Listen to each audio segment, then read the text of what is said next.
So I'm beginning my live stream with Shiva Kailash Shambho. So hello, dear friends. Hello, Shiva Kailash Shambho. Deep bow to you. I've had an epiphany. I've had a little bit of insight today. Um, I talked with my sister. I talked with my community about some of the things that have been going on, and especially some of the things that have happened in the past, especially experiencing very deep trauma and just things that I've been worried about. And I kind of came to a resolution about my thoughts about Shiva Kailash Shambho and the online community and kind of the avant-garde, whatever it is that I call it, kind of painting my face and acting crazy.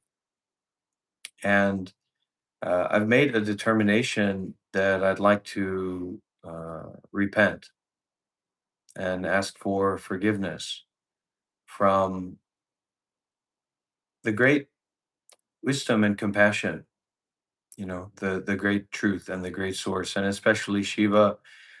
Shiva, I have seen recently that there are many times that I could have been a better friend to you and a more real person to you when I was not.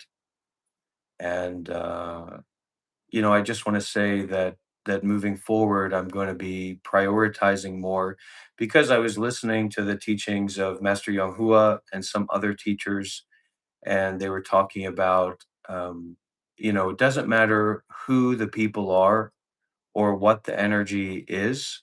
There's no real excuse for like mirroring back anger or judgment or the self-fixated thinking, and my responsibility in my practice is actually to not do that, regardless of the situation. And I need to look at that more and more deeply in myself, which may mean stepping back from certain kind of ways of expressing and ways of putting myself into situations. And the other element of that is actually that I have to consider about who I want to teach, who I want to work with. It's not right for me to be wasting people's time.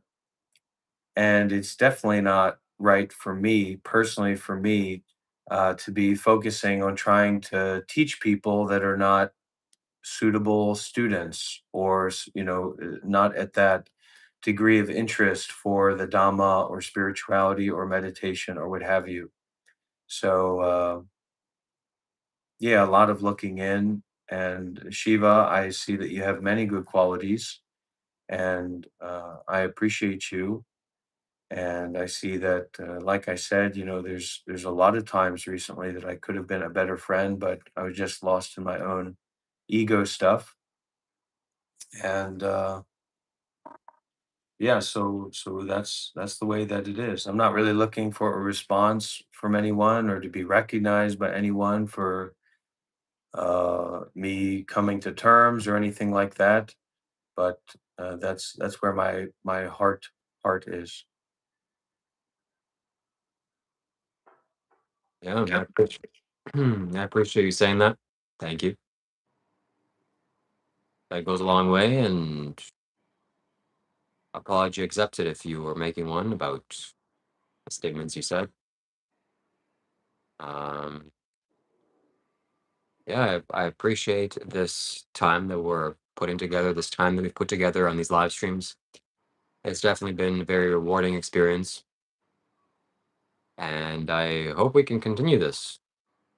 If Yeah. not, Well, the reality, Shiva, is that I've taken on a very confusing persona. And I think that a part of why I've taken on that very confusing persona is that there are parts of myself and parts of my life that I'm afraid of and that I'm afraid to share. And it's not a good way for me to spend my time. Maybe I can be artistic or interesting or mysterious or whatever. If I want to be in that way, maybe that can be okay. But I think that underlying that has been actually an intention to confuse. and there may have been a good wish or seemingly a good intention behind it, but I think the deeper intention behind it was a fear about myself and my life and people judging me and people thinking of me in certain ways. And I think that a big part of that mask that I've been wearing has been that, to obfuscate, who I really am and how I really feel and what I'm really doing and what's really going on. And I'd like to not do that anymore. I'd like to not be in that way anymore. I respect that.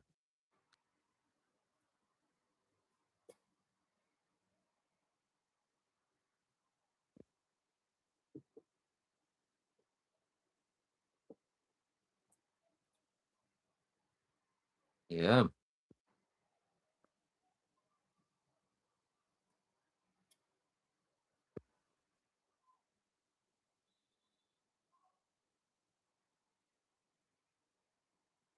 But Yes. I do feel as well that I do need to prioritize my time and my energy a little bit more. So some people may have noticed that I left quite a few Discord servers, and Shiva, you even commented to me before, like, "Wow, you're in a lot of servers." And I did leave the Shiva Kailash Shambho server. It doesn't mean that I'm not open to being with you or spending time with you, Shiva, but I do need to be more mindful about how I'm spending my energy because I see that sometimes, like, I'm practicing very seriously or like very intensively, but there's a lot of energies that I'm like allowing to be in myself that are pushing me to practice that way that actually create a lot of fear in me and a lot of negativity in me that's making my practice not as skillful. So I'm going to prioritize from now on not to put on funny outfits and act like a crazy person, but actually to focus on my community and my students and my channel over at the Monk Life Meditation Institute and the work that we're doing over there. And I think that my lack of realizing the need or the possibility of doing that, or like my fear about exposing myself that was keeping me from doing that, was actually making me a lot more judgmental about what you're doing, Shiva, and what your community is doing, and what the people who join in the live streams, etc., are saying, and all that. So I do want to make a commitment as well that I hope people hold me accountable to, of not putting on a crazy face and acting ridiculous and confusing people, etc., because that's not what I want to do. That's not my intention. Um, and I have better things to do with my time than acting like a fool and confusing other people or making other people feel confused or fearful or anything like that.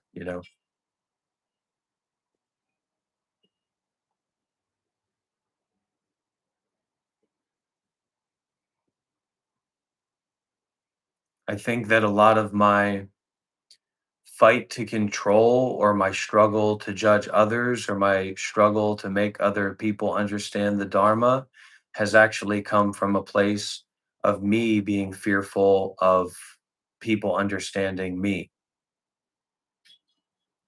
And I need to, and I want to get beyond that and just be me and just share.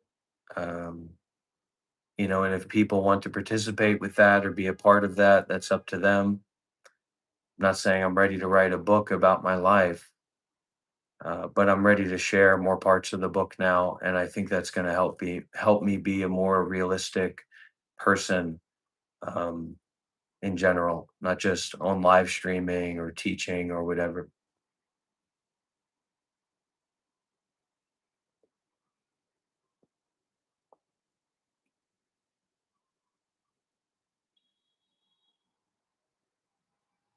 And it's not funny, but it's interesting because the whole, you know, confronting the criticism and that those challenges that you were putting towards me about confronting criticism, um, were actually something very, very true related to me objectifying people in the audience and viewers and not really viewing them as people worth respect because there's a lot of fear in me of viewing myself as I actually am or who I actually am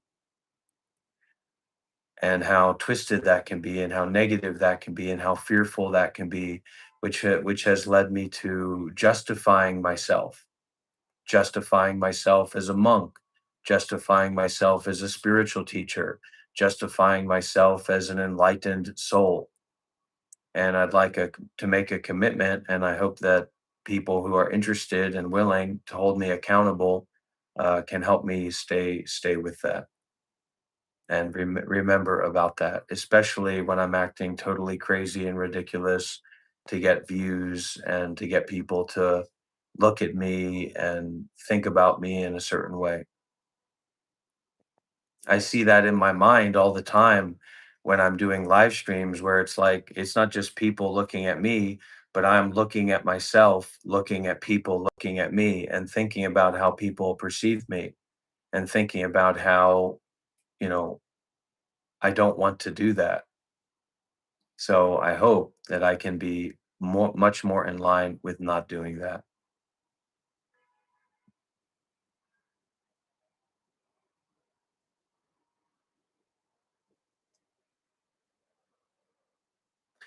And I want to apologize to you, Shiva, because I've put a lot of that on you and you didn't deserve that. And it wasn't about you and it wasn't your ill intention, but me putting that onto the mirror of you that wasn't allowing me to be more fully with you and to spend time more fully with you.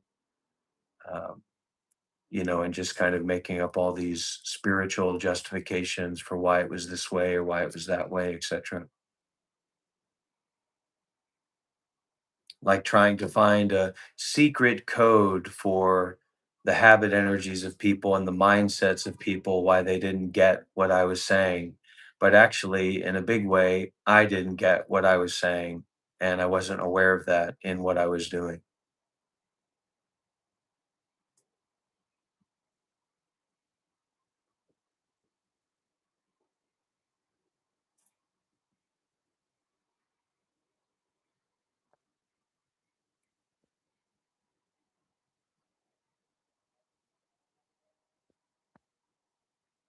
Mm.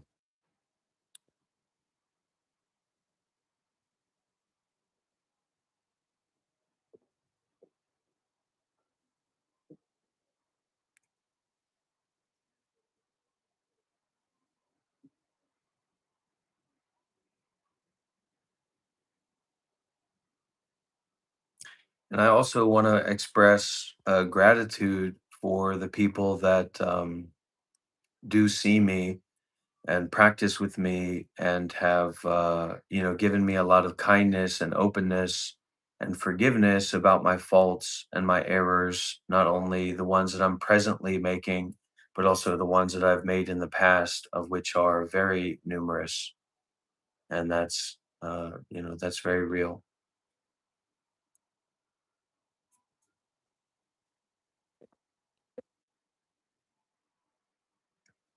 Do you want to read it or do you want me to read it, anon user Shiva?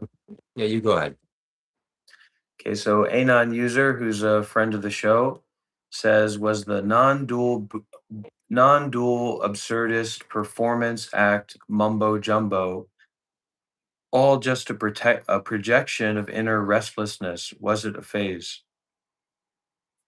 I do like art and I do appreciate comedy and I do appreciate flexibility of identity. And one of the really rich things that I like about that idea, I'm not saying that I have been practicing it properly because of what I talked about up to now in my practice, in my mind, um, about like the emptiness of images or appearances. So like somebody looks a certain way or somebody seems a certain way, and that's not actually the way that they are. I do think that that's good and that that's important.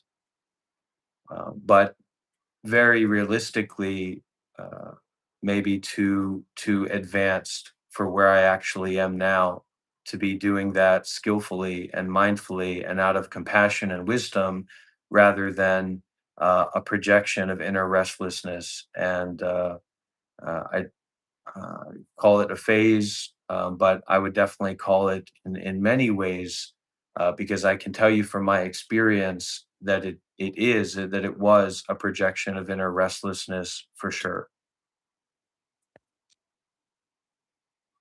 And I can even feel now like that energy of trying to defend myself, even when I'm just speaking plainly and normally. So I can imagine how much that wanting to defend myself is there when I'm doing this very intense, restless, kind of out of control, um, non dual Buddhist, absurdist mumbo jumbo, which of course is exactly what it is. And I think that in my attachment to myself and not wanting other people, being afraid of other people seeing the real me, that really comes through that, whether it can be seen in a lot of different ways, but I can say from how I seen it as the person who's doing it, that there is a lot of restlessness in it and a lot of projection in it for sure. As the person who said, are you actually going to stop objectifying people in your audience and see them as real human beings that are deserving of respect? And yeah, 100% for sure.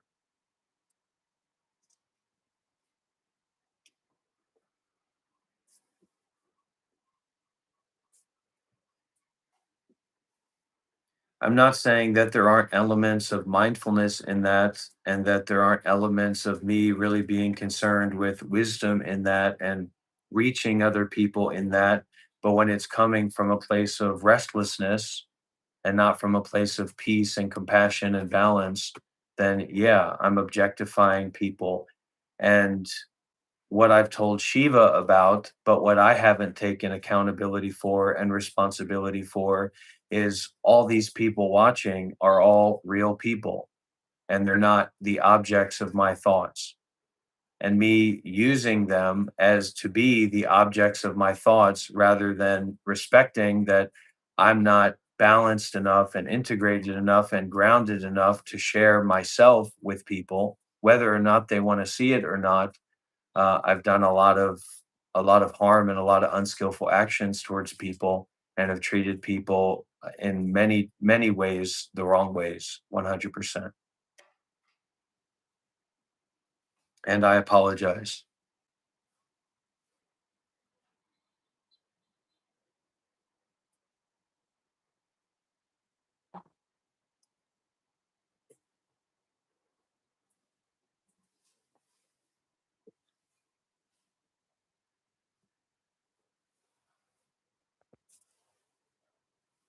So, like, see boy, what you're saying there, saying a lot of people on YouTube live chats are trolls, whether that's true or not true, which, factually there are a lot of people that troll. Looking at myself in the mirror, that doesn't excuse my mindset of objectifying people and speaking nastily to people and calling women rude names and things like that. It doesn't excuse that. And that's not a wise way to interact with people. It's not a compassionate way to interact with people. It's not a right way to interact with people. It's not right speech. And putting myself behind this excuse of spiritual bypassing, of crazy wisdom, is bullshit.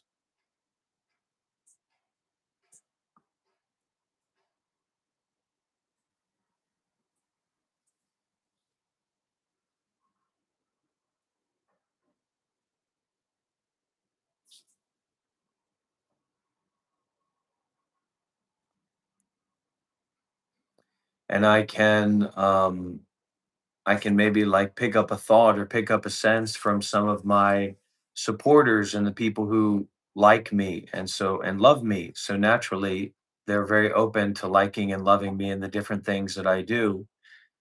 Um, having a different understanding about it and saying, why would you be apologizing, from my understanding or perspective that's kind of right, and maybe you said that was right, and this kinds of things, and really I was wrong.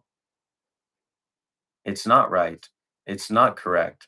And the things that I was saying to Shiva about getting high on viewers and likes and receiving donations and all that was me, because it gives a sense of happiness and fulfillment to see a lot of viewers and people tuning in and people leaving comments. I get high on the attention, or I feel happy that there's so much attention, or I feel happy that there's so much negativity from someone else that I say, oh, I'm not going to receive that. And I would just say to my supporters and the people who do trust me and support me that it's not just about my understanding. It's not just about your understanding. That using people as or making people into objects of my thoughts that can be disregarded and disrespected is not right. And that their understanding is real just as much as your understanding or my understanding is real.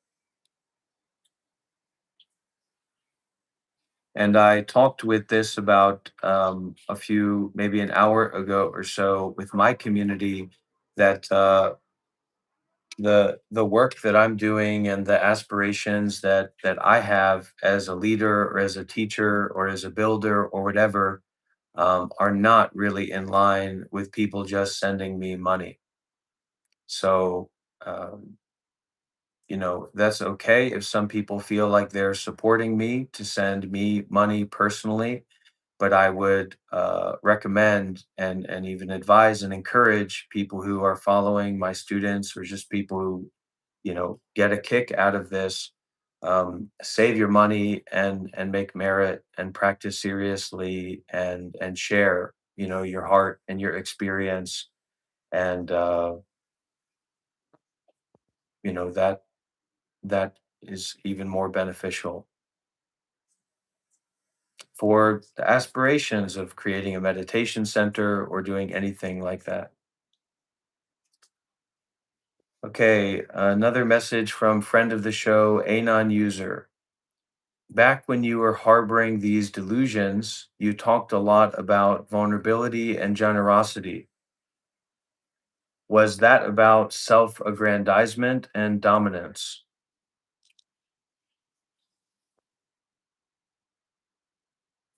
Thank you, Krish. Thank you. Thank you for your generous donation. There has been in my life a lot of energy of wanting to dominate, wanting to control, wanting to be in charge, wanting to be the teacher, wanting to be the leader. And I'm fortunate enough to have a lot of experience of that, being confronted with people that are a lot wiser, a lot more compassionate than I am. And uh, in terms of self-aggrandizement, I can see a lot of the faults that I have, which is kind of supporting me to share what I'm sharing.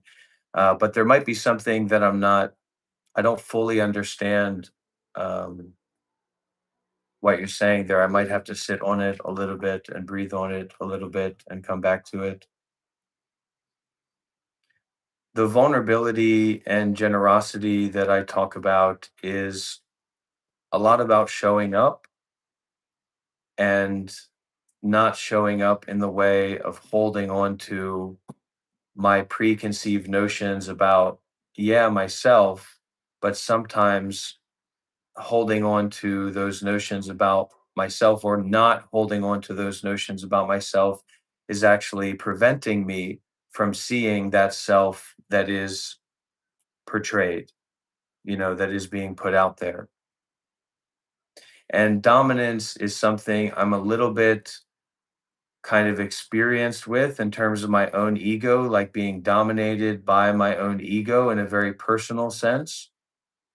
So I'm not and it goes in together with like lust. Like I don't have a lot of lust. I was sharing about that. That's not Lust is not a major part of my life currently. If I'm going out into the city and seeing a lot of beautiful women or things like that, maybe it's coming up more. But when I'm just kind of living and practicing, it's not a major part of my life. And that's usually for me, that lust is very interconnected with that sense of dominance, wanting to dominate. And I see a really deep problem in that wanting to dominate. And, that's a part of my, kind of my CTC, confronting the criticism here.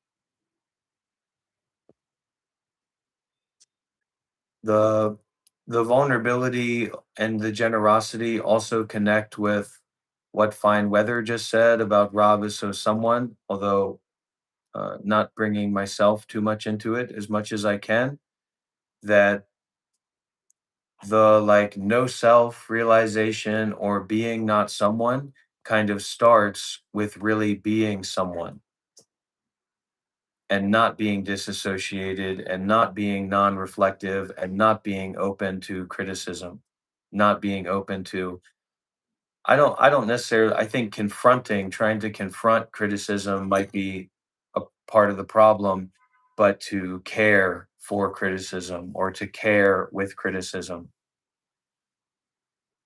instead of just disregarding it and saying that it's not authentic and it doesn't come from a wise place and it's not important and those people aren't important and that's 100% wrong.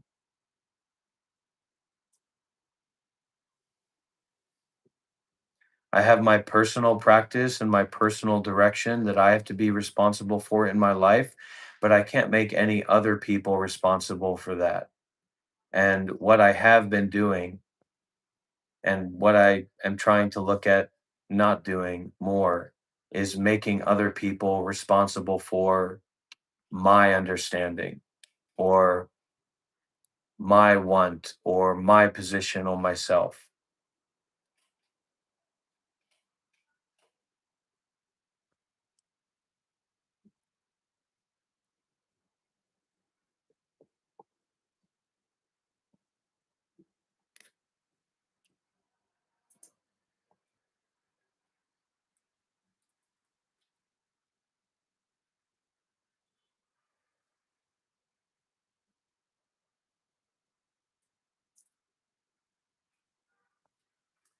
Okay, another interesting comment from the friend of the show.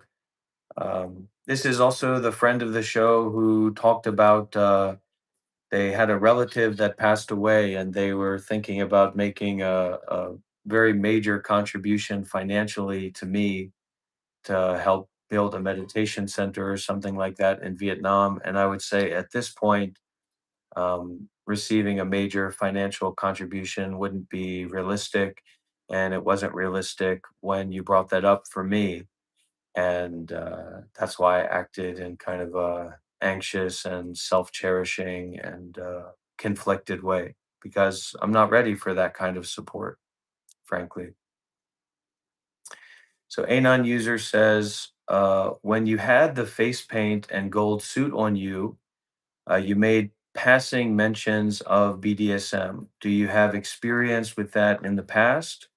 That should be very concerning to any potential members of the Sangha. I did have a partner before I became a monk. Um, I originally I didn't know about BDSM or anything like that, but when I lived in Seattle, I spent time living with and had a very close relationship with a partner that was very into that scene, and they shared and they transmitted some of those things to me at that time, and they or that relationship was a pretty big ingredient in me renouncing my life and renouncing the attempt to dominate my life by being in control of my finances and my resources and kind of accumulating wealth.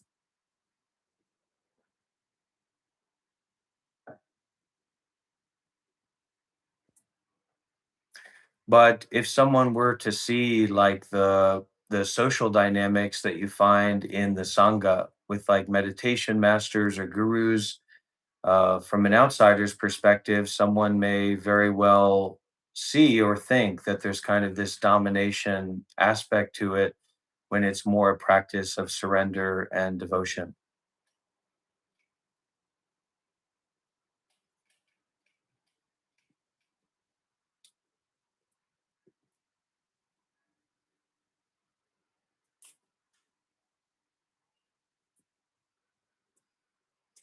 Yeah, Michael, I lived in Issaquah. I was a carpenter's apprentice in Issaquah. Before that, I was a direct care worker for a young man, a big young man with very complex autism, who was very aggressive, which actually led me to, because I was a live-in direct care worker for that person. I moved across the country to go and be with in that job, and it was very dangerous and intense. So that's what led me to seek out like carpentry work in Seattle, which is very there's a lot of construction in Seattle. There was at that time.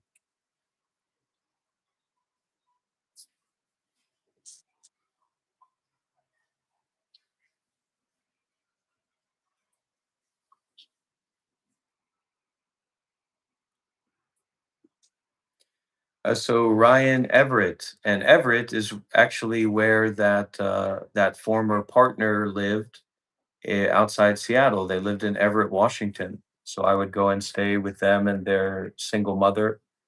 Um, and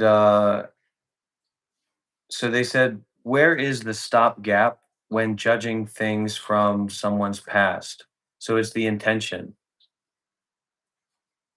of befriending.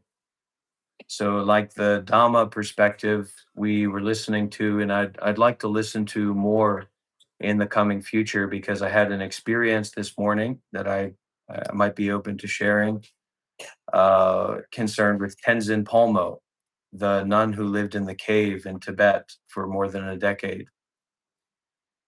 Uh, that the entire spiritual practice is not about getting rid of what's bad and only having what's good, but more like befriending what's bad, and that's what allows it to become good.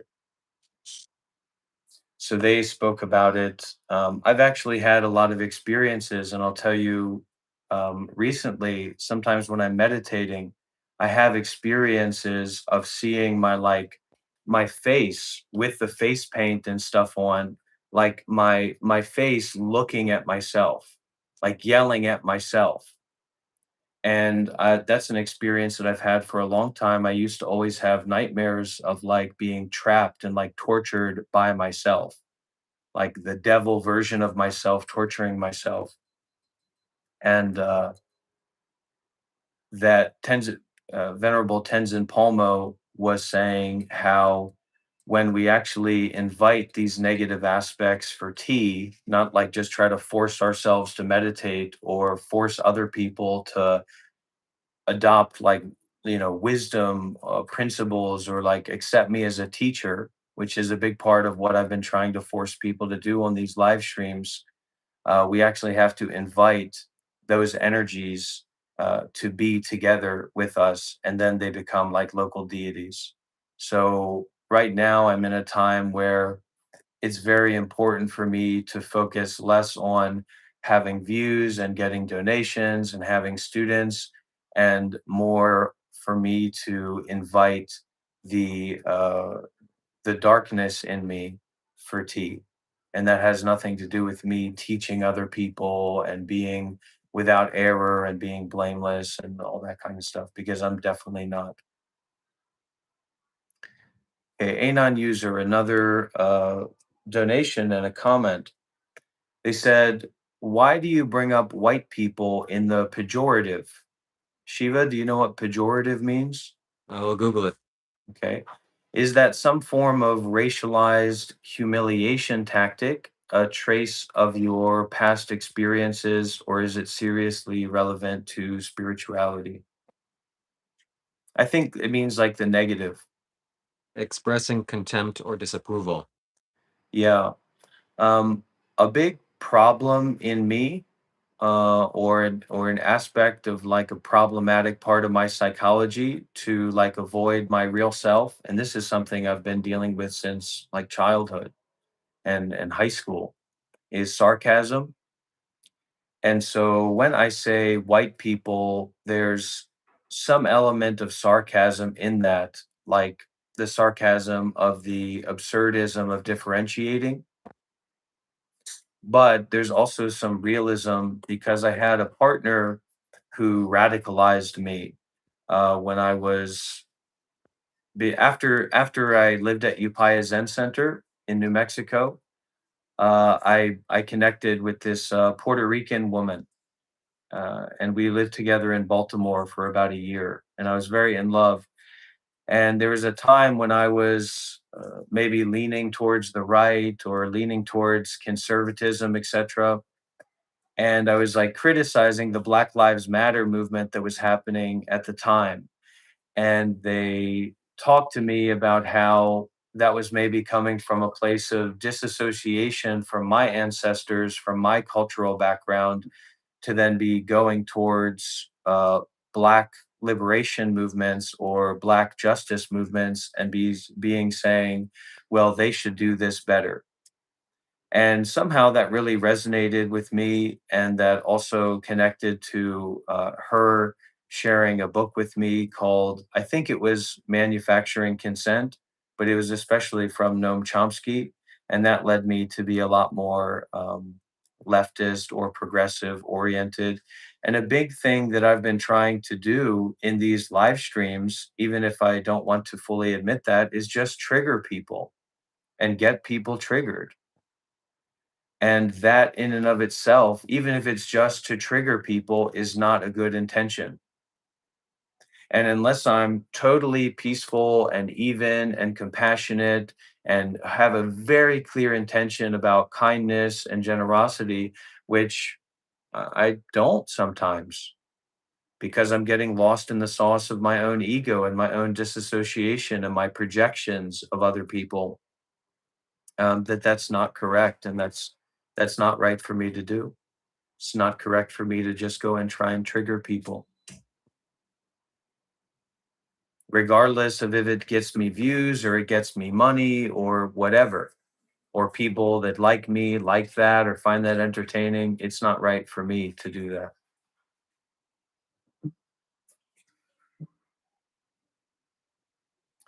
Anon user, would that sarcasm be considered the emergence of a habit energy? Sure, sure it would. Yeah. And in myself aggrandizing myself and wanting to force myself in my own psyche because I can't really accept who I am and what my life actually is for me, to force myself to have this enlightened perspective and enlightened ego, that emergence of habit energy isn't seen in that way, but it's called like a purified version of that habit energy that's totally fine and totally right. And that's not who I am, and that's not at the level that I'm at. And I can't call it that, and I won't call it that.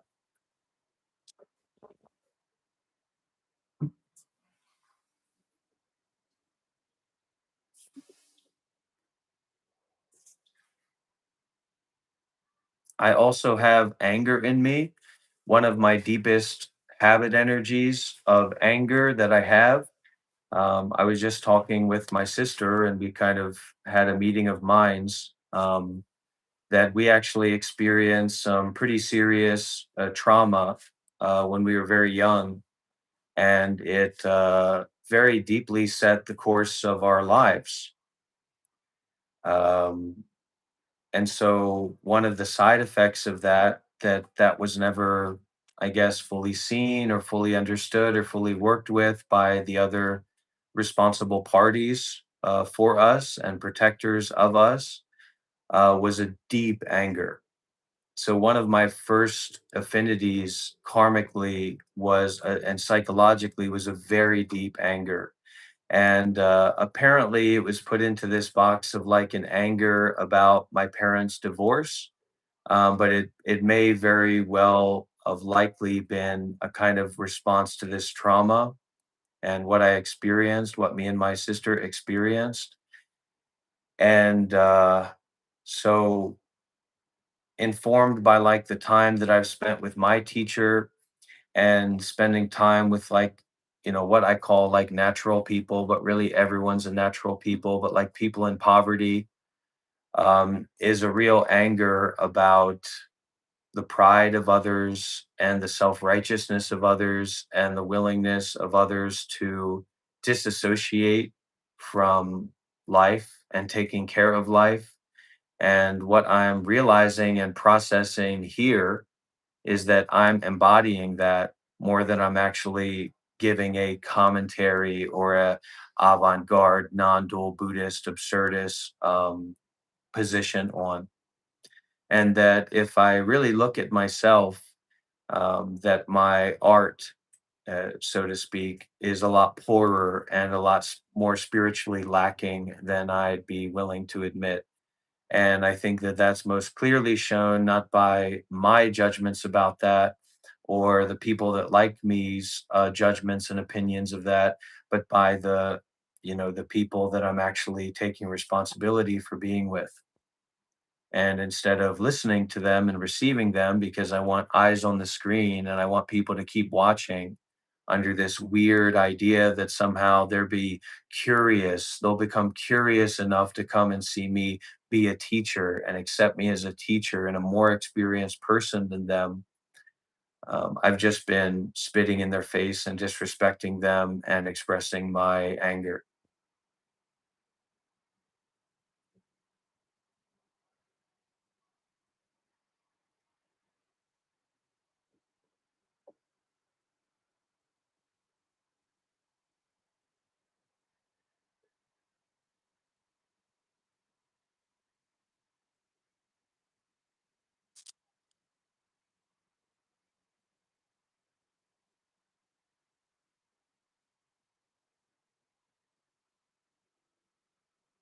So what I think has been happening, even though I am trying to practice and I am trying to, you know, leveraging the idea of other people's needs or presence or time and energy to push me and to force me and inspire me to practice and be intense with practice and have like a vitality in practice that actually, um, what I need to do now, and I spoke with Shiva about this, and I spoke with my community about this in my listening to some of my teachers, is I really need to not step back from sharing or being with others, but I need to actually um, take more responsibility for where I'm putting myself and the responsibility that I'm taking on. Because as much as I disassociate about I'm the teacher and I'm doing a spiritual performance and I'm removed from all these human beings and stuff, in every comment and in every person's presence being here, I'm taking responsibility for myself, whether it's teaching or just being, whatever, uh, in relationship to those people. And I'm not some high level bodhisattva. I'm not some crazy wisdom, totally enlightened guru that turns off the stream and then goes into meditation and then starts the next day up and does the same thing over again. I turn off the stream and if I'm lucky, I listen to a Dharma talk. If I'm lucky, I just lay down for a little bit. But oftentimes I go and binge watch a show or I'll just look at interesting YouTube videos. So it's not about me, which I've done disassociatedly in the past. And some people who've been following for a while may get a chuckle about this, even though at that time, I thought I was being sincere, whatever that means. That I'm going to step back from teaching and focusing on retreat.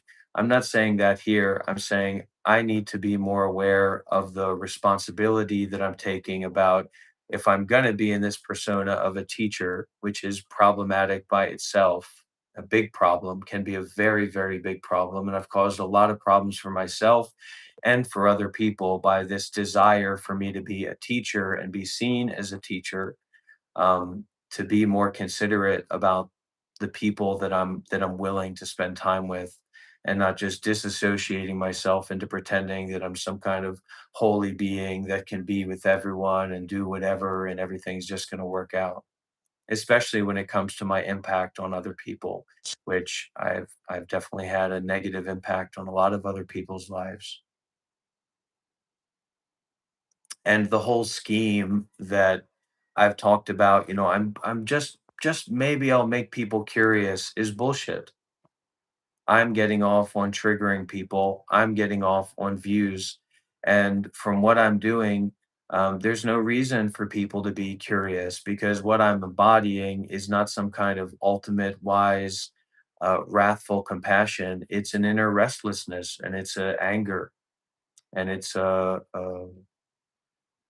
you know, exactly that. It's expressions of anger, expressions of restlessness, and that's a big part of where it comes from. And I know that that's a big part of where it comes from.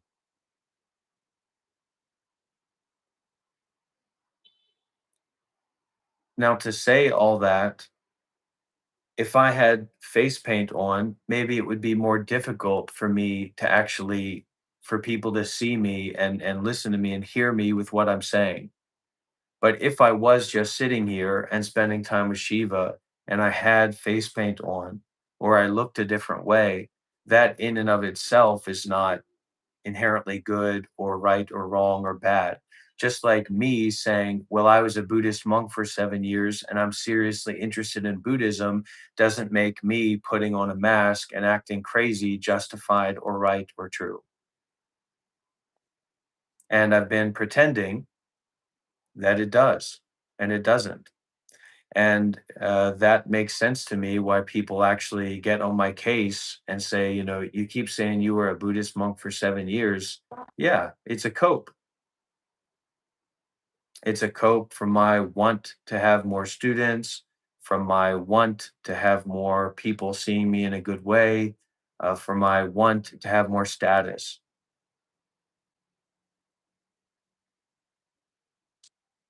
And it's not good. And it has shown out when people who connect with me, who I don't know, who I haven't actually spent time with, reach out and say, I'd like to really, support you in a big way. And at that time, I lose myself in my ego. Not because I can't work with someone who wants to support in a big way, and do some good things, but because I've been spending all this restless time getting high on status and praise and getting high on just the windiness.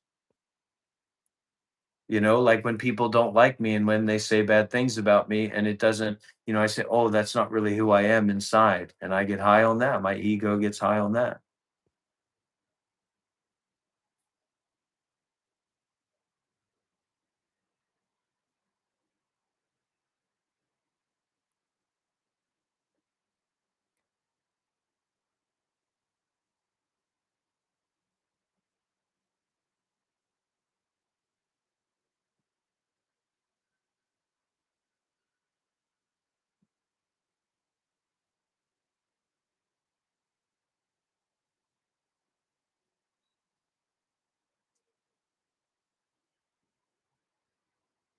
But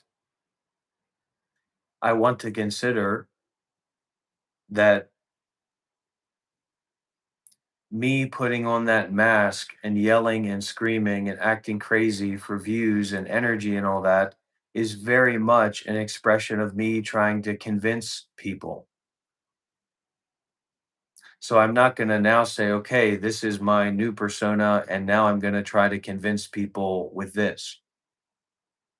If someone wants to work with me as a meditator, as a teacher, as someone who's like to give advice, like somebody reached out to me today and asked me to check out a teacher who's leading a retreat to see what I thought about them. So I'm not saying that now I'm going to try to convince people with this, or that people should be convinced about, who I am now and what this is about now.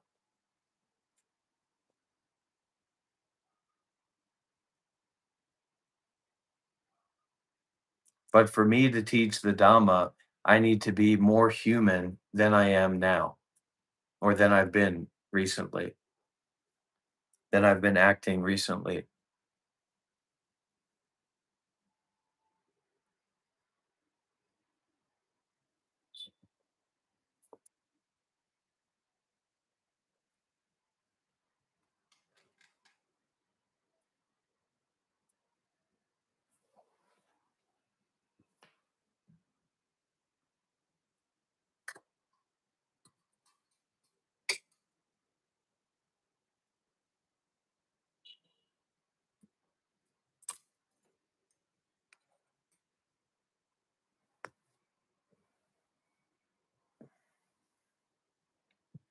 And frankly, from where I sit and from how I think about it, I don't care if we have a million viewers.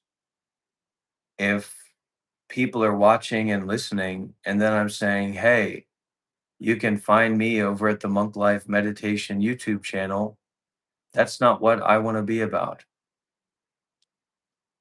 I want to be in a way where that is not as important as just being there for the people that are there now.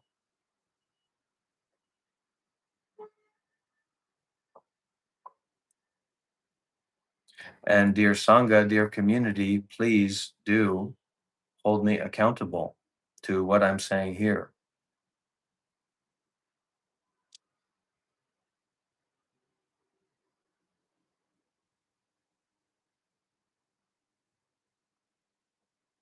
Not speaking about if people's opinions are true or not, but to hold me accountable, you have to know me.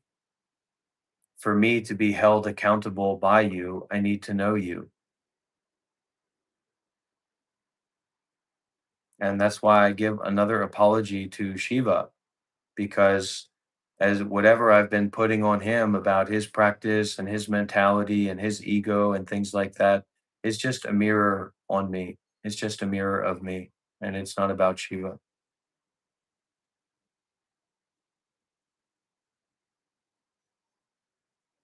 Add-on user donates another super.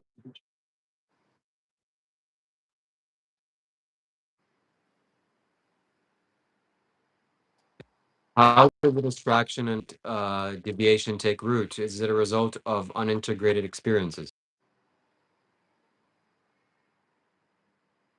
Sure.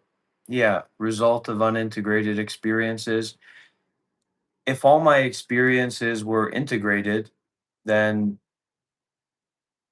I wouldn't get so lost in restlessness and be seeking views or be seeking stimulation or be needing to have a lot of people watching and be focusing on that. Um, this a part of this pattern, though, a part of it is to, and I can attest to this from my practice and my experience as of late, is that there to make any kind of spiritual actually impact in myself, there has to be a quality of devotion. There has to be a quality of intensity. There has to be a quality of self sacrifice. And there's something, I was supposed to write it down or make a note of it, but these factors for enlightenment, these factors for like real spiritual growth and development, is not just kind of morosely sitting there in meditation, struggling through and like trying to deal with it. And then, of course, there's good benefits from that, but it's when the heel turns that actually like there's this vigor, there's this richness. Sometimes they call it a great angry determination of practicing deeply and clearly and directly, continuously. And so I've kind of been leveraging in unskillful ways the demons or the negative unintegrated experiences in my life and in other people's lives as well, um, to try and focus and practice seriously. And uh, I can only say that I haven't caused more suffering in myself, because a part of what I'm doing is taking refuge in people that are a lot farther along on the path than I am. And my teaching is nothing if not, yeah, I'm here, but so are they. And I need to bring that not just to people that I deem to be superior, but to everyone that I'm willing to take responsibility for and willing to be with. Anon user has another question. He says, you made passing mentions of a very scary experience in India and around spiritual teachers.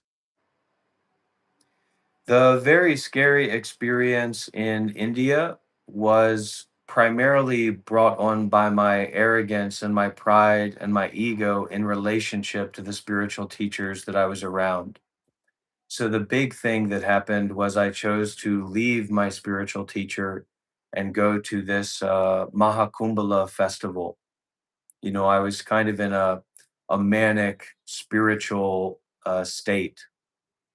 Um, and I say spiritual there because, you know, I was a monk, I was with the Sangha, I was meditating, I was listening to Dharma talks. So I'd rather be in that kind of mania than just mania.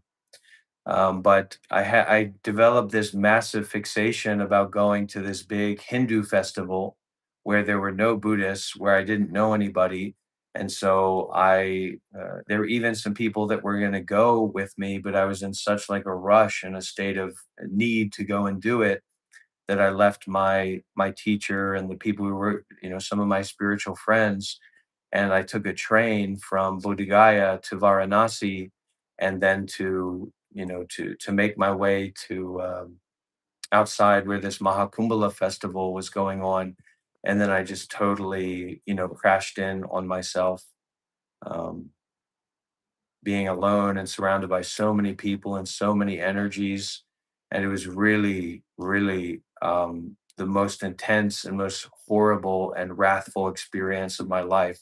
So like not even bringing compassion into it, but like demonic wrathfulness that I think I unconsciously express and consciously express at times, just the wrath. Just I want other people to feel the fear that I felt. I want other people to feel the powerlessness that I felt. I want people to be as afraid of me as I was of him.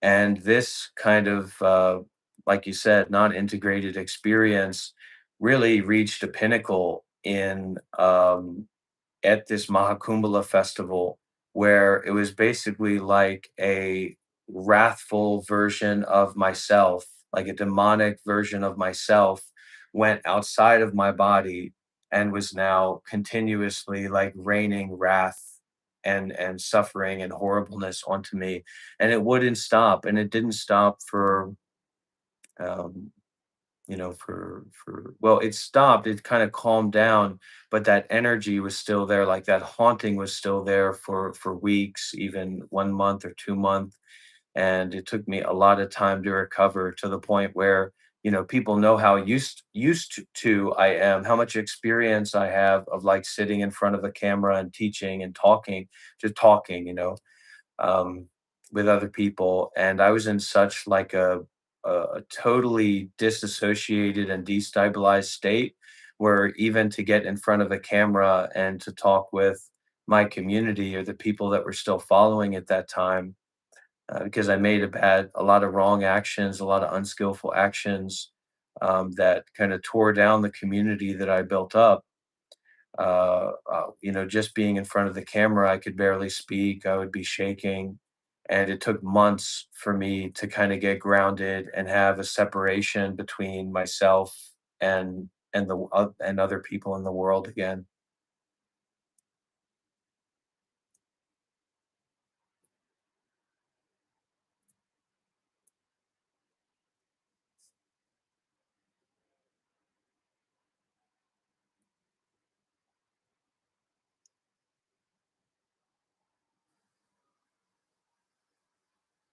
Anon user asked, you made passing mentions of a very, oh no, that already was answered.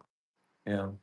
So, what I went through in India, if during that experience, I wasn't taking refuge in the Dharma and Dharma teachers.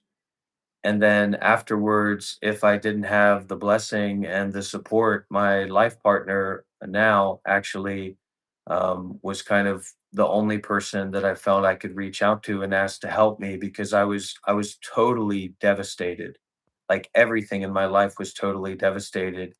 And if they did not show up at that time after this whole thing happened and went down, after my whole life and my ego and everything that I had built up in myself had went down, like I would have 100% become.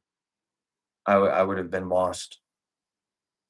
Not just that person, but being able to step away from people, being able to be alone, being able to have support from some of the Sangha members that helped me, who knew me and trusted me to actually support me to have a place in Thailand. I went and spent 3 months in Thailand directly after India.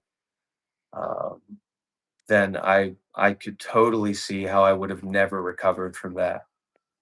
I've never been more vulnerable. I've never been more um, just totally not in control of my mind and not in control of my position in relationship to other people.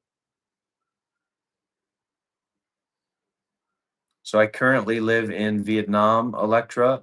I'm hoping to live here long term, and I'm hoping to start a meditation center in a more remote place uh, in the next few years, where people can come and stay, and where I can live for long term, and people can have that refuge or that connection to being on the mountain.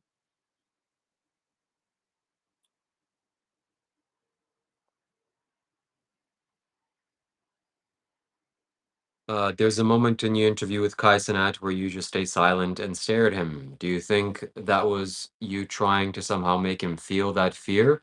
In your videos, you freeze a lot. Um, that there could have been a possibility of that because I was really on I've never been on a bigger stage than that. So I was anxious and kind of vulnerable myself. So I may have been trying to make him feel some of that vulnerability. But also it's that perspective of stopping, which is like this wisdom element of meditation that's not just based in samadhi and connected to like nobody becomes enlightened. Like there's not any person that becomes enlightened. My heart's beating in a strange way. And a part of my practice as well, just in teaching and in sharing the Dhamma and having conversations with people, is to stop breathing. So a part of my breath practice and my breath cycle is to not breathe. So probably just stopping speaking and looking is an extension of that.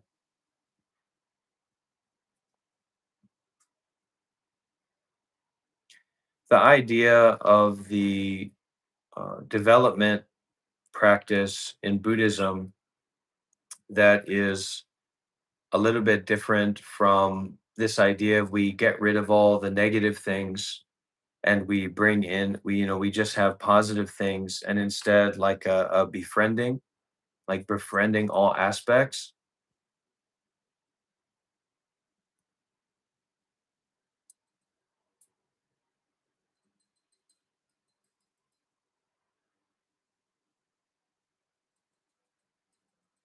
is that total stopping.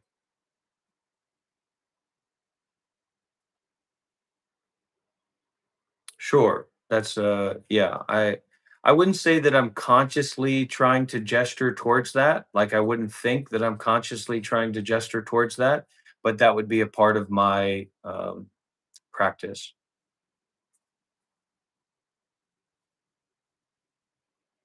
Anon user, I just answered that, but are you trying to gesture towards the discontinuity of the individual experience in light of universal experience? Yeah, I think that's very important and very realistic, but maybe too advanced for most people. just like the final version of that, the samadhi version of that. So there's this two, like this samadhi element and the wisdom element. The samadhi version of that, like total integration of wisdom samadhi, is that you stop breathing. And you might stop breathing for, I don't know the details, but you might stop breathing for hours unconsciously. You might sit still without being there for days, for weeks.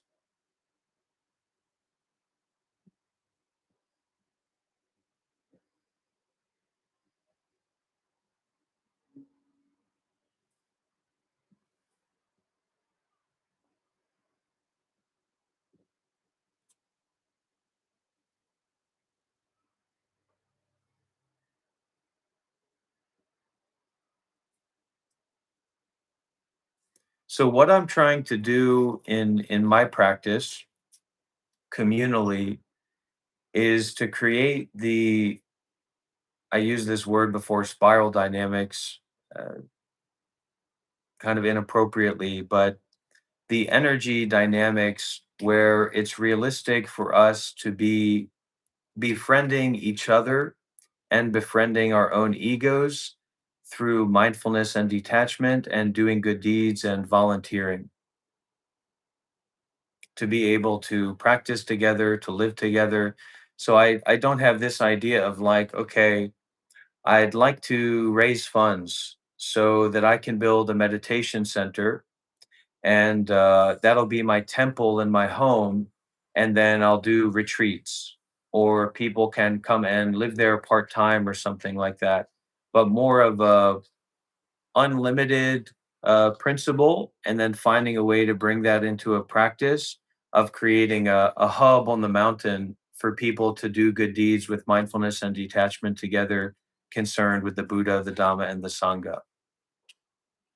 And the taking refuge in the, like the meditation masters, especially the wisdom Dhamma masters, is more about my own inadequacies as a teacher, or like making sure that if I were to have a space where I'm welcoming people, like there needs to be space, because I'm not in a position, and I don't necessarily aspire to be in a position where I'm some kind of, I was talking about this with my community. We've been live streaming over there for 9 or 10 hours. 10 hour, we're coming up to the 10-hour mark. um, I'm not idealizing myself as being in a guru position. I'm idealizing myself in being in a yogi position that can befriend people, and that we can kind of leverage, because the Monk Life Meditation Institute and my position as a meditation master or meditation practitioner and facilitator is under the umbrella of my teacher's organization. So the Monk Life Meditation Institute is a branch, or under the umbrella of Tabarwa and the work and teachings of Sayadaw Ashinotamatara.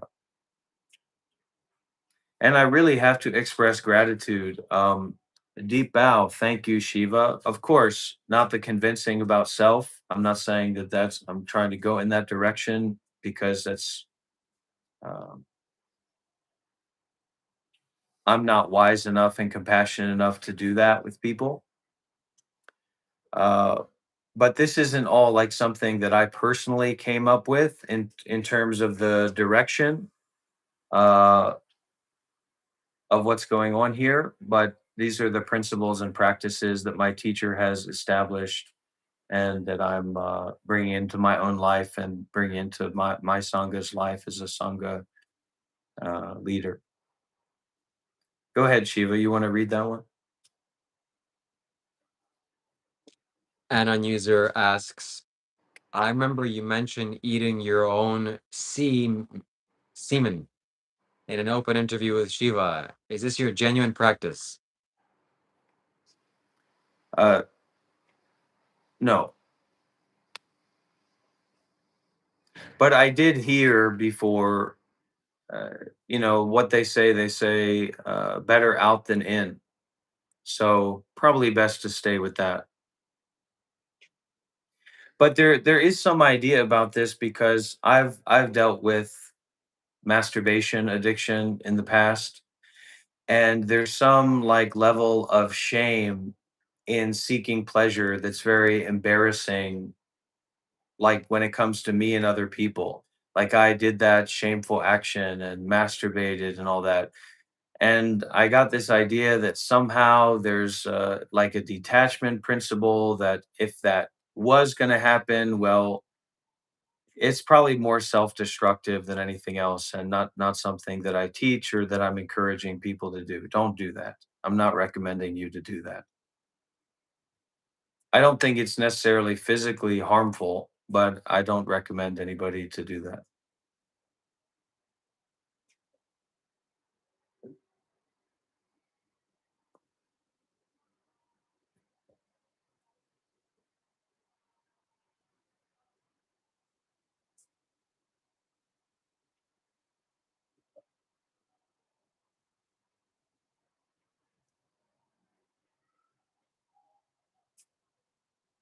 Carpentry, thank you for your donation. Does the money get shared between me and Dr. Rob here? Not And I want to share something. I want to say something. A big part of my life has been being an asshole. And I tell you what, there's some students and followers of mine that I really look up to them in a lot of ways and don't understand them in a lot of ways because of how much of objectively that I've been an asshole to people in my life, even people that supported me and all that, just personally, not putting that on them.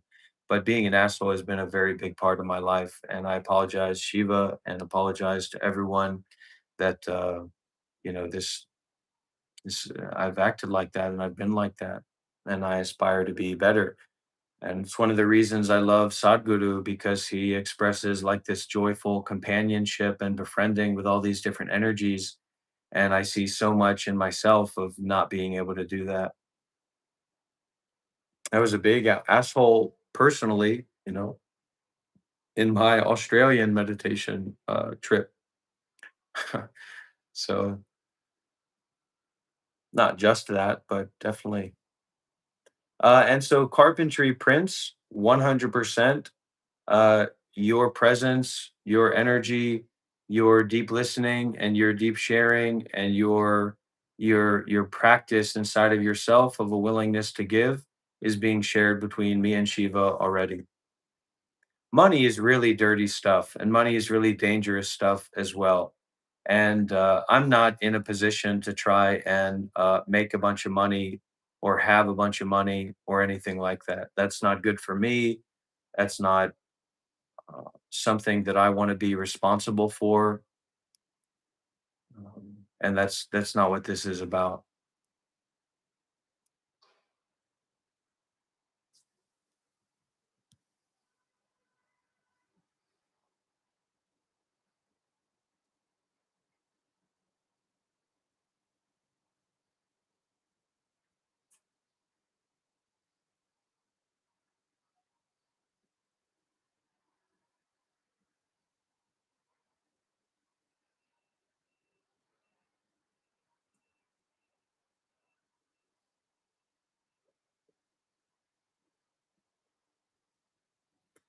And as I usually say to people, I don't know where this comes from or where this goes to necessarily, but a big part of my teacher's work and my teacher's principles and practices is that people who show up here and who show up around me and are, for better or worse, uh, deeply or shallowly interested in the Dharma, I'm here to, support you.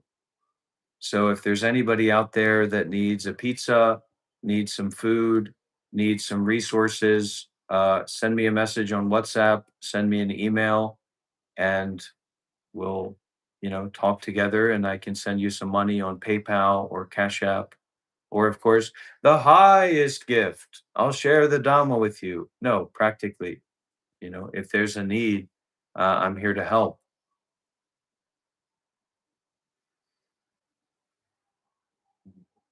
I'm appreciative of being a part of this community um, that you've built. First, coming into contact with the viewers that watched you in Bali, that was a great time.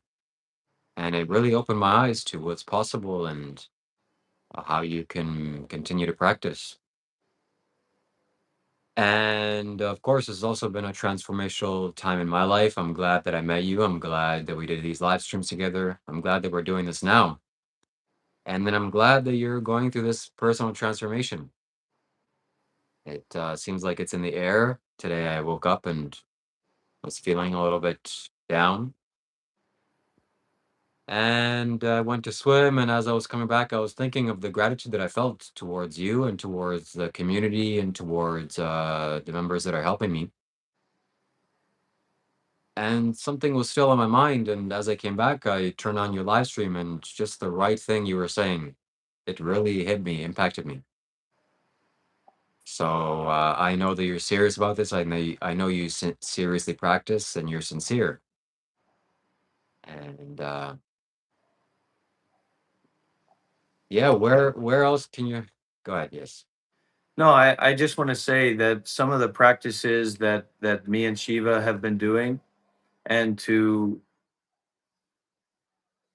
maybe to my ego's loss, I recognize Shiva as someone who does have wisdom and compassion, and I don't know why that just faultiness of the ego and wanting to be a teacher and wanting to be the enlightened person and wanting to be the dominating person and wanting to be the person in control.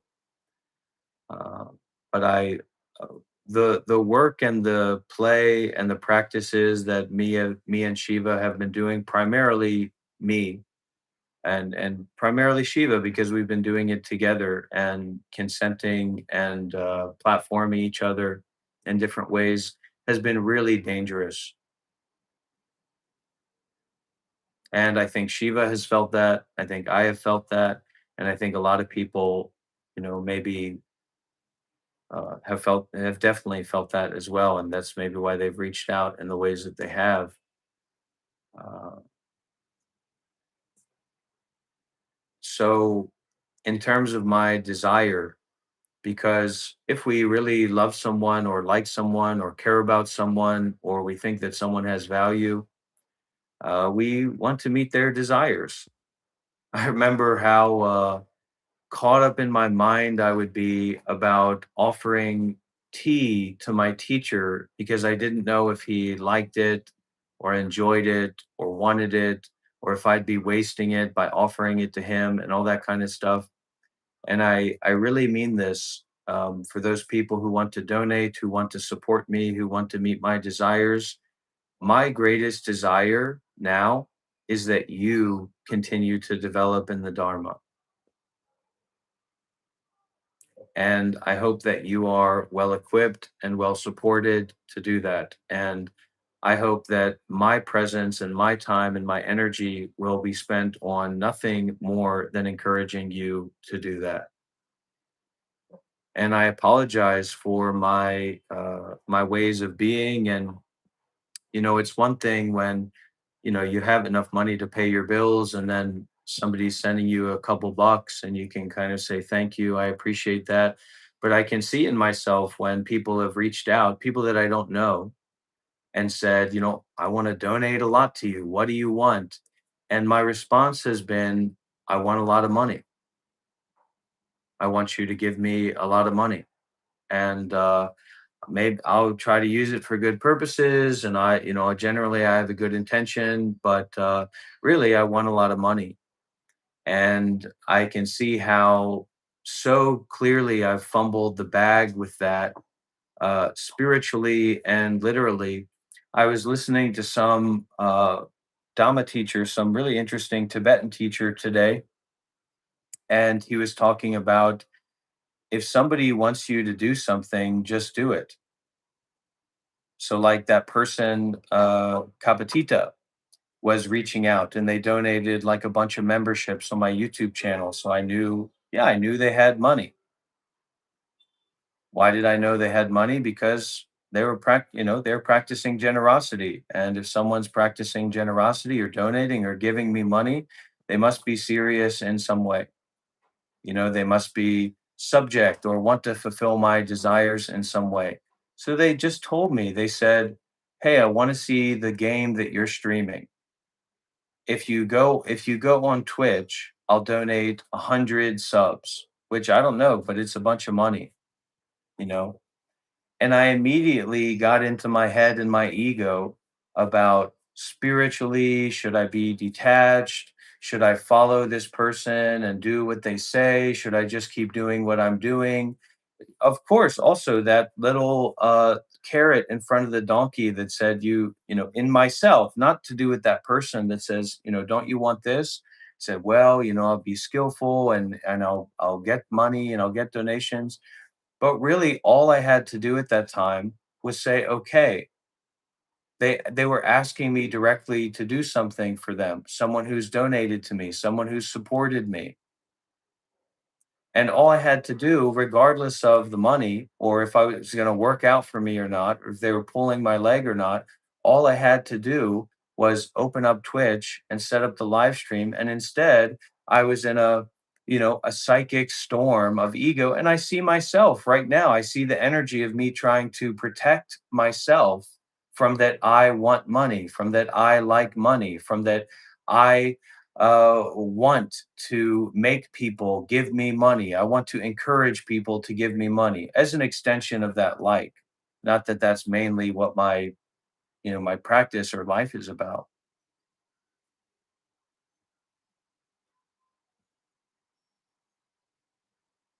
So it's not so simple, and I know that, and that's why it's something that keeps me a little bit more realistic about working with people and doing retreats and hosting meditation centers, or having a meditation center, or having people come and stay and practice with me.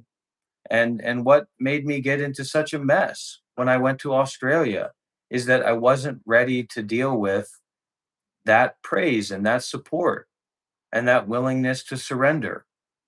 And I used my sarcasm to cover up myself because really I didn't know what to do. When I went to Australia to meet some of my students and to practice with some of my students, I didn't know what to do. And in many ways, at many times, I made it all into a show.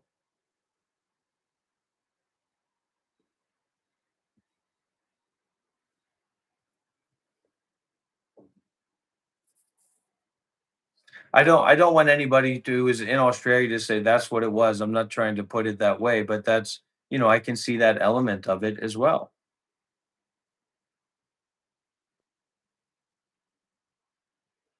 Now, when do we go from like vulnerability and self-sacrifice into self-destruction?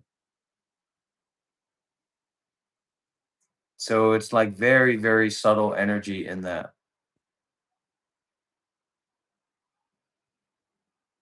subtle movements in that.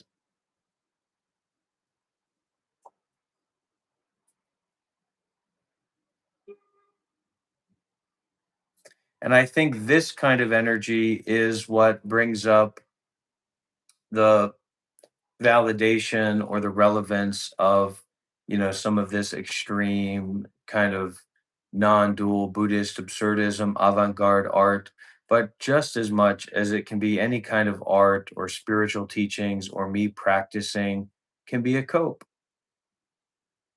Just as much as there is no self, there's a very real self that I have to deal with.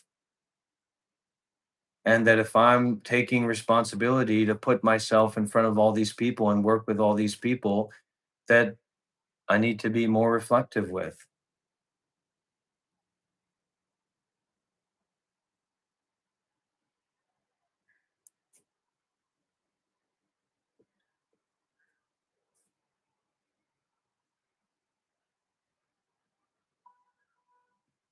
Like I can feel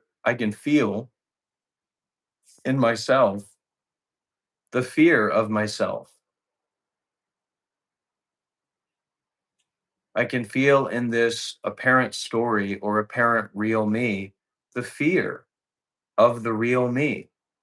And if I'm afraid of the real me, then how can I know the real me that isn't based in fear?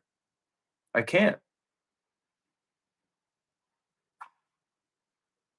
Oh, thank you, Carpentry Prince. Sorry, I forgot.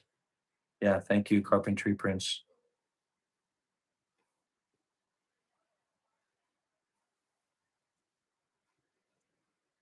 Yeah.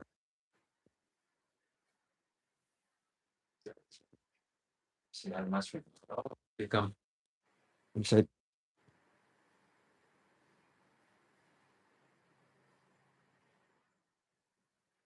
We got a visitor. Together. The door is locked. Door is closed. So this is serious. Anything could happen. Dr. Odd was. Hi, Adi. Uh, I just want to say, that I apologize for the ways that I've acted towards you, and you know, nothing to do with you being a good-looking guy or whatever. But you're really a beautiful soul, and you have a beautiful practice, and I respect you, and I apologize for not showing you more respect in our actions. I appreciate that, man. Yeah,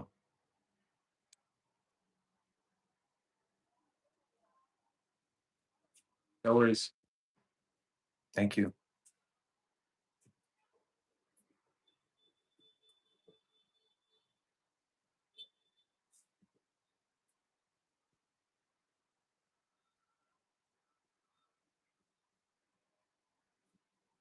Go subscribe to Adi Asaya on YouTube. My little advertisement.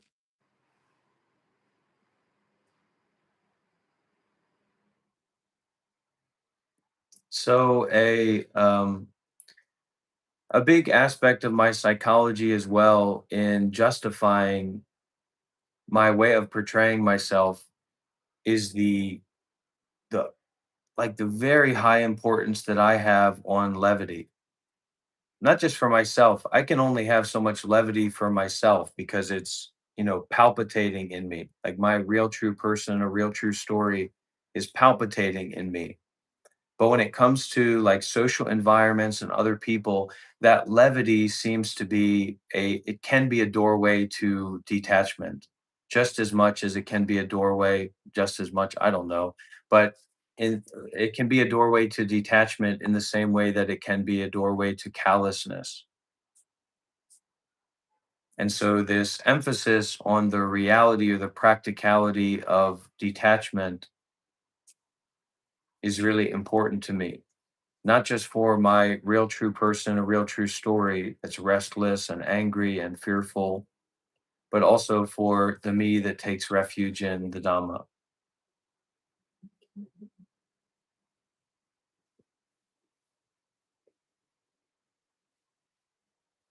Okay, so I'd like to share my experience this morning, inspired by G2S underscore TV, who said, "Do you still hear voices in your head?" Which is a great question.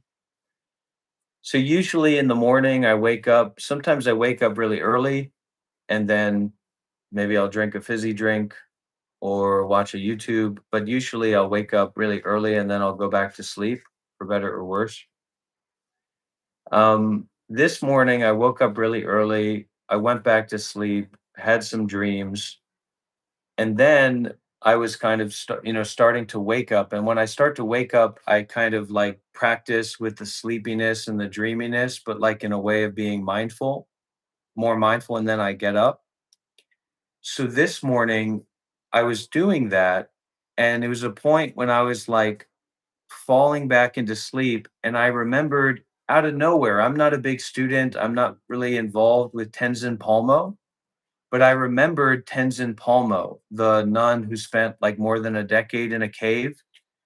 And immediately this, it wasn't a voice, it was like an energetic chanting of, like, how I would describe it is like a rainbow energetic chanting of, like, Tibetan Buddhist nuns in a cave practicing visualization practices, chanting, that like pierced into my mind and energized my whole body. And then I woke up from that.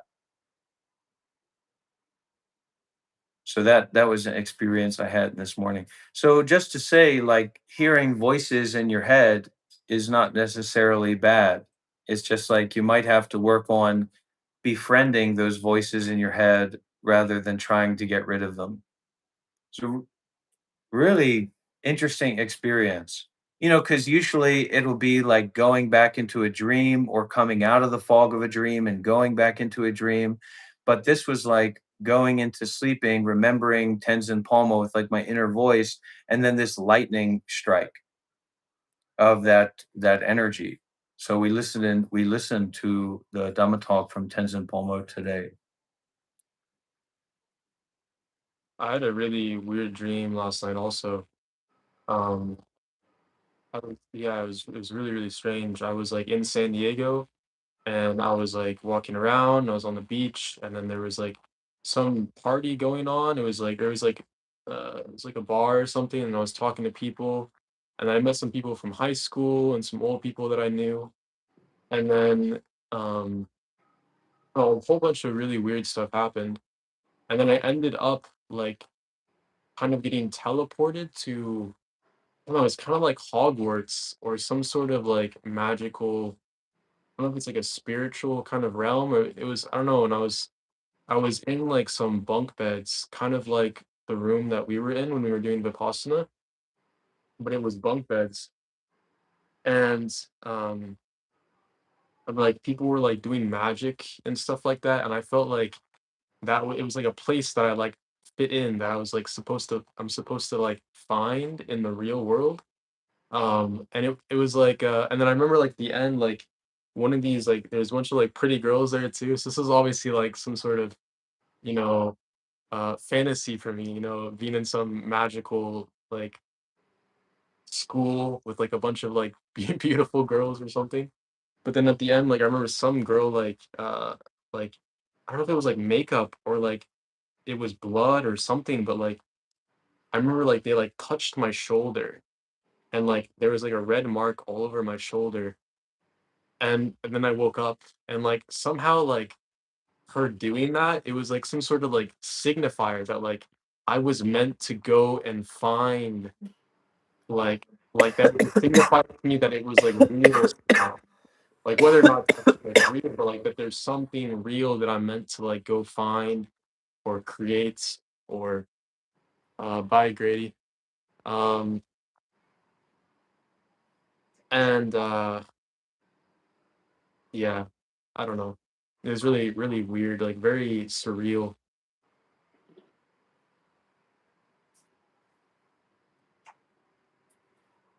That's what it's all about.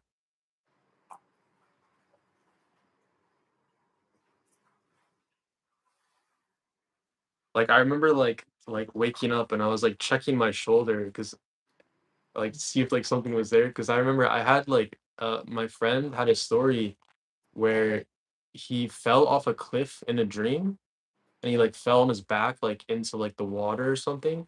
And like he woke up, and then he went into the mirror and he lifted up his shirt, and his whole back was like not like where you had slept on it, but like it was like all red, and it was like hurting like in real life. And so it's kind of a weird story, but I mean really that's what mantras and all this stuff is. It's really is a little bit magical how it makes the bliss, how it does that, how you enter into that kind of flow state, your proprioception changes. Um, but how deep the rabbit hole goes, I don't know, but you can only hope. But there's lots of other cool stuff. There's definitely witches who exist who think that their stuff works. And there's definitely rituals. Like the Catholic Church is basically all one big magical kind of ritual thing. So some weird stuff.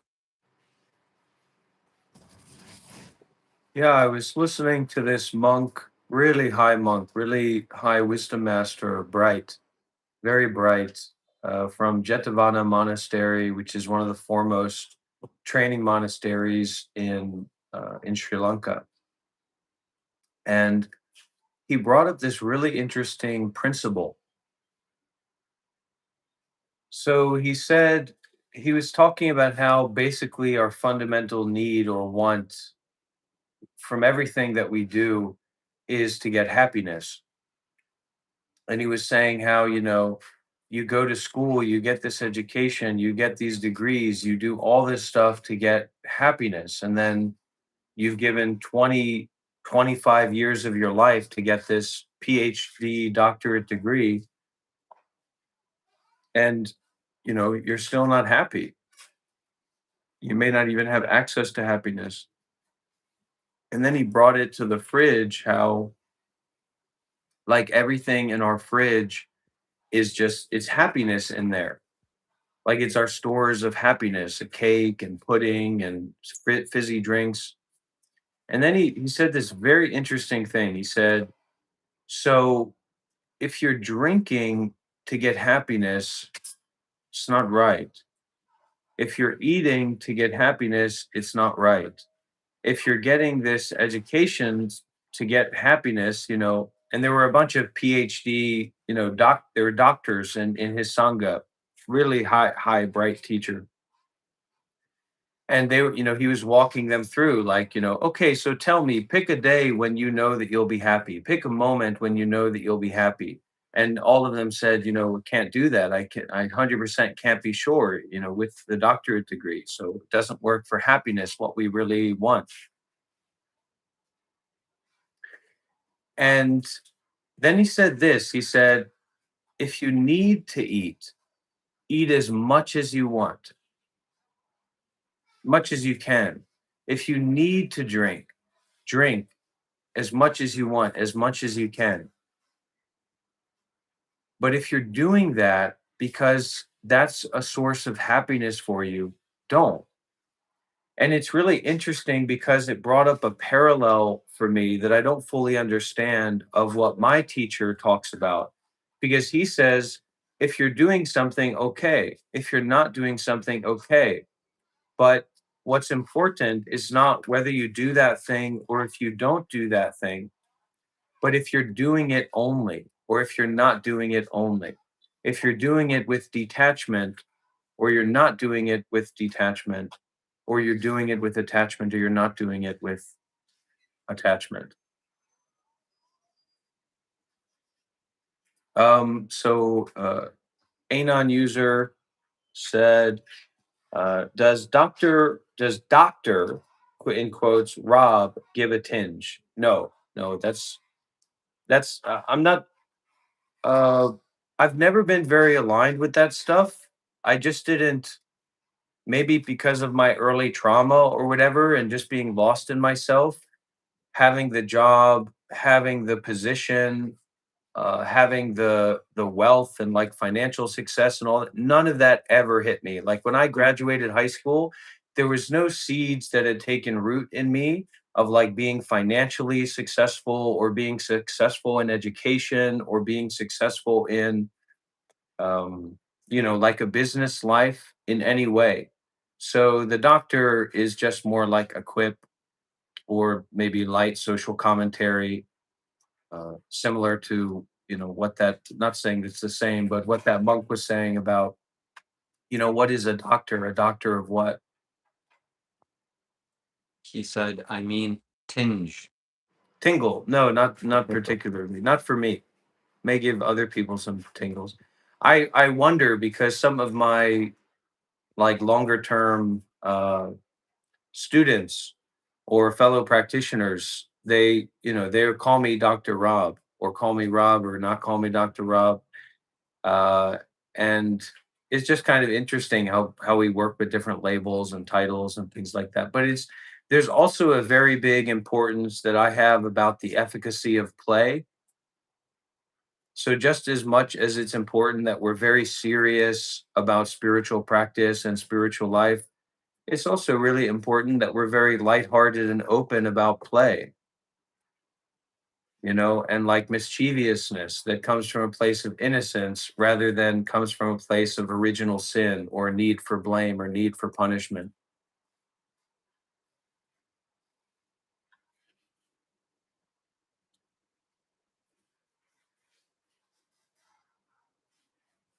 Yeah, so DR in this sense stands for designated representative. What am I the designated representative of? The being known as Ra. Why Dr. Rob? Why not Shri Shri Bhagawan Rob?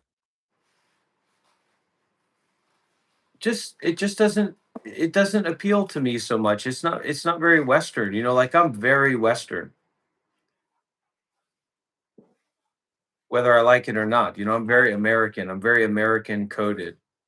So being the guru has never been something that's fully comfortable for me. I'm not interested in taking that kind of position for people who are like serious, close to me, spending time with me. I might want to leverage like the importance of a wisdom perspective and then appropriate that onto myself or my role in the relationship or in the situation. But being a guru is not something that really, is something that I'm seeking for, wanting for. I like to practice together with other people, like just as much and freely, like according to what inspires me or what's natural for me. Like talking about working in the garden. Let's put this body and mind to work, like digging holes in the garden. That's really fulfilling to me when it comes from a place of my heart.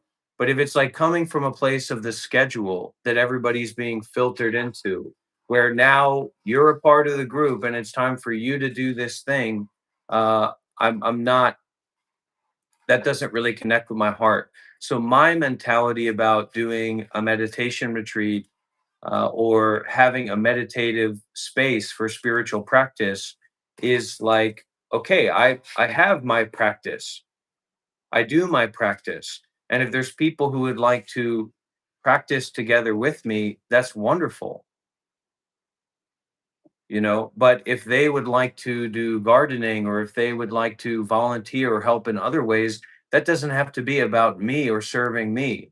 It's like more about that we all have this access to doing good deeds with mindfulness and detachment.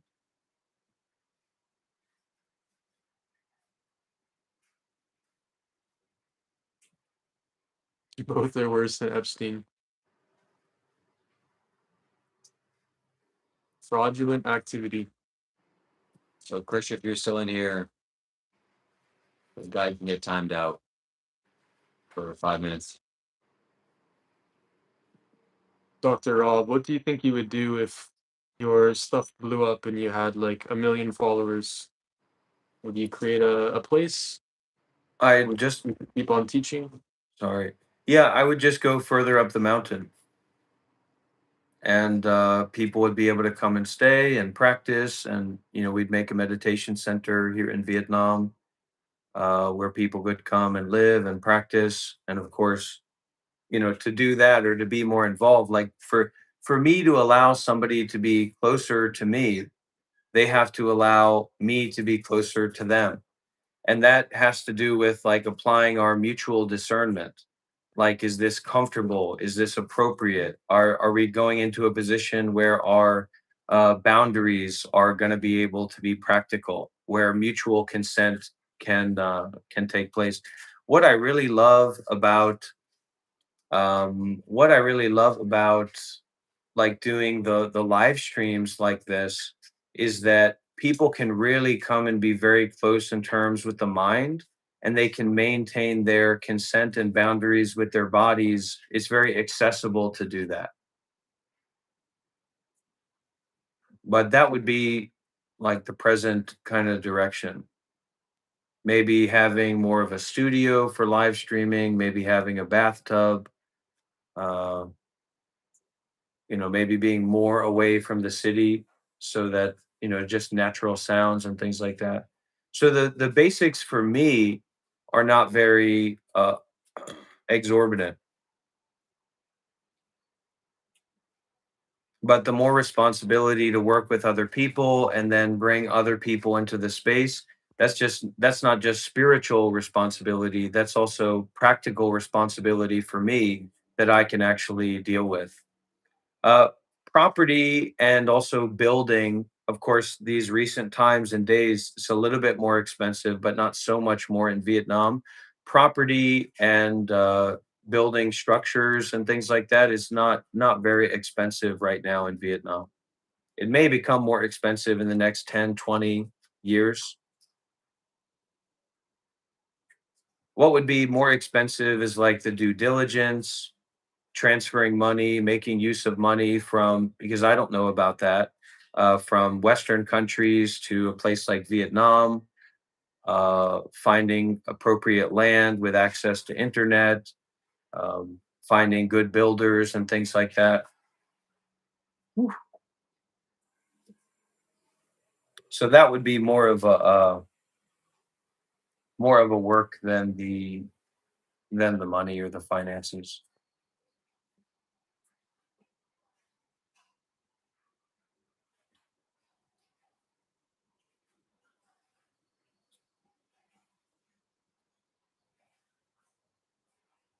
This is live. There's no delay here.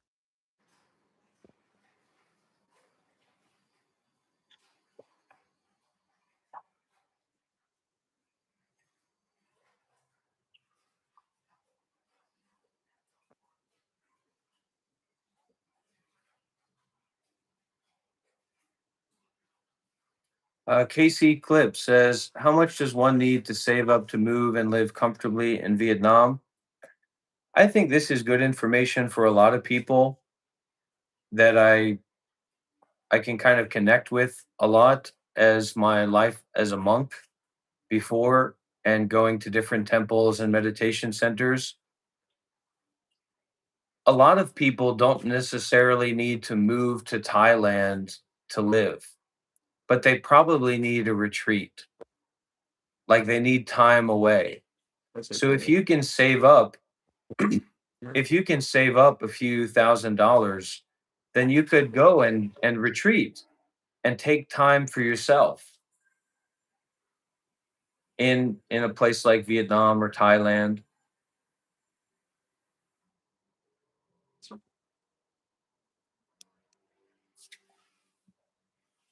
for a month or 2 months or 3 months, and then you can go back to America with fresh mind.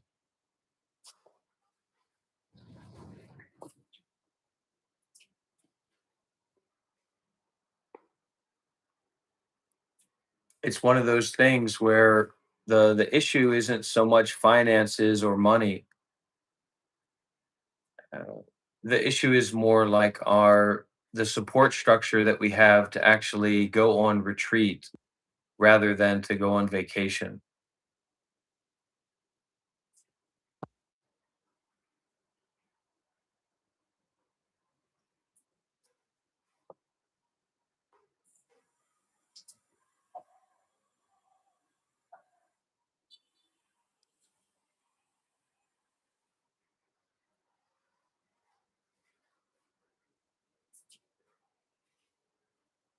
And so this is coming more into a space about me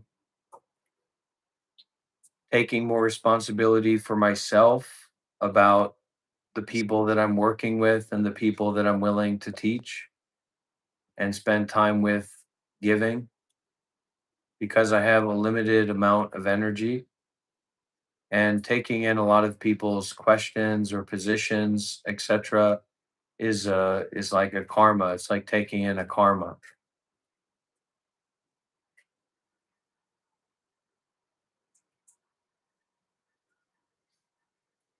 So it's something that I'm going to be looking at.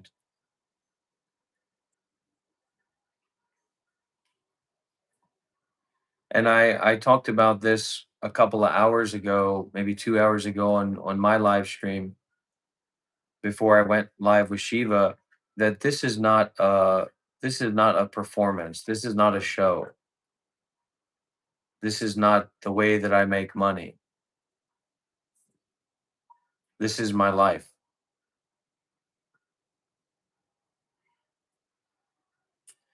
And the content that I'm publishing on YouTube, this 11-hour live stream that will be up, etc. It's not for the people who are going to watch it later. It's here for the people who are here now and practicing together.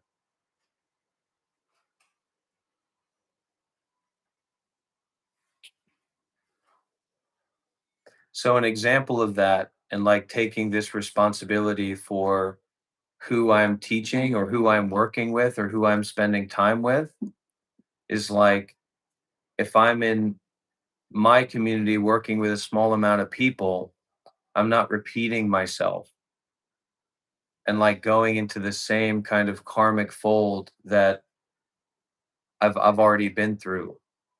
So I don't have to go through this process of reifying myself or reifying my position, reifying my understanding to someone new, which it actually is, to share authentically can be very exhausting. It is very exhausting to go to work. You have to be authentic at work because they say you have to use your whole body and mind, otherwise we'll hire somebody else.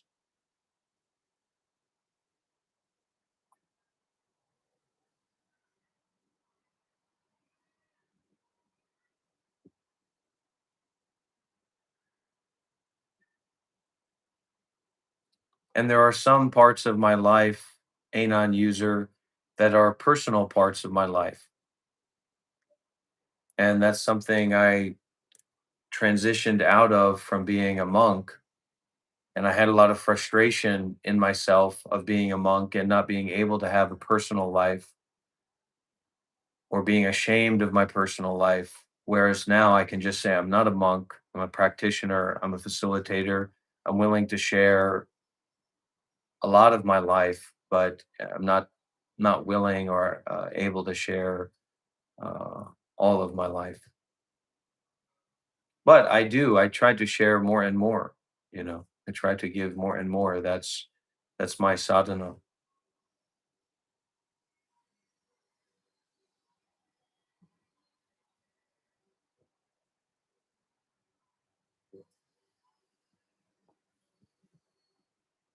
Oh yeah, Sky Guardian, I saw your email. Thank you. It's good news. But my main support structure is not the money that I have. My main support structure is longtime students or current serious students that are, you know, mutually taking responsibility for this and that body and mind. So if something comes up, or if there's a need, or um, some kind of big expense, then I will reach out to the people who trust me and who I trust and talk with them about it. Probably if it's within the next 4 hours, Sky Guardian.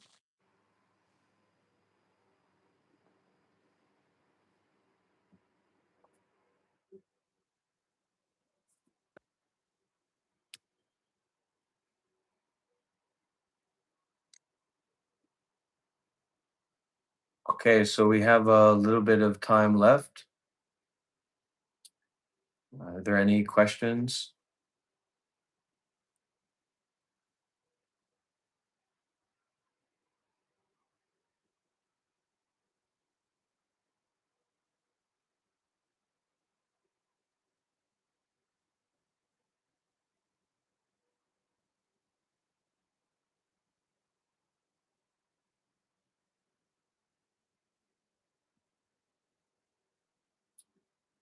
Thank you.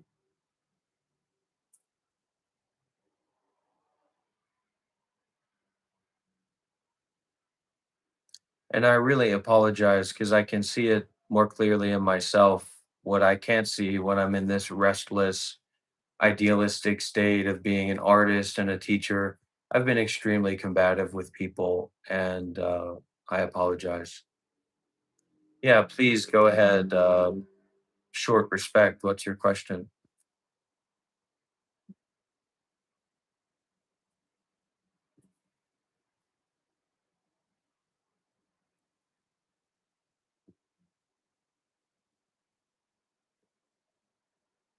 Namo Aida.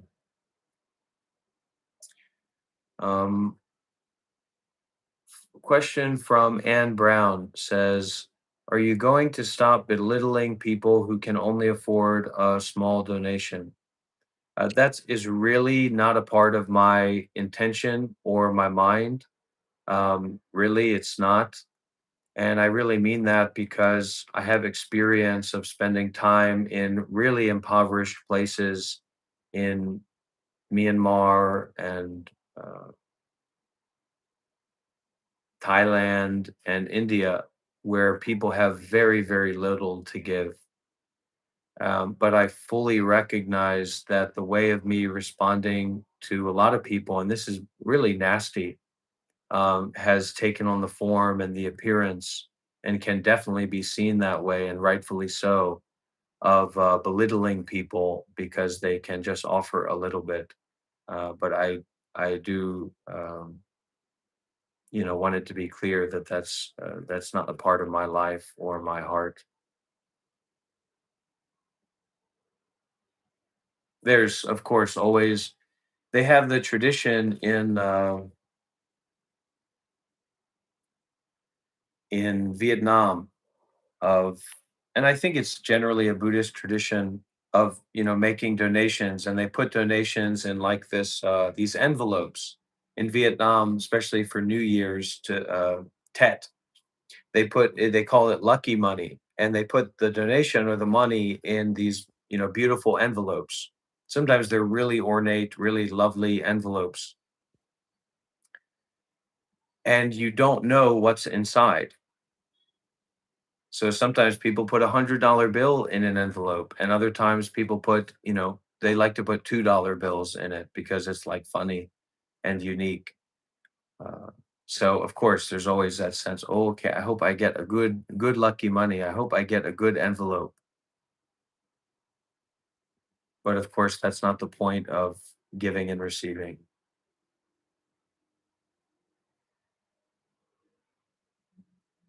All right, peace out, guys. I need to go do some. I'm gonna go do meditation. Yeah, take care. Take care, Doctor Up. Yeah, thank you, Adi. So. And Joel, 100%, please, if you can, if you have the time and the energy to hold me accountable to what I've said and to check in on the way that I'm acting, please do remind me, and I will try to shift.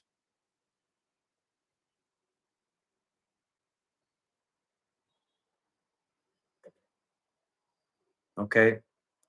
Thank you so much, Shiva. Thank you very much. A lot of love and appreciation. I apologize, Shiva. Apology Thank you. accepted. Thank you.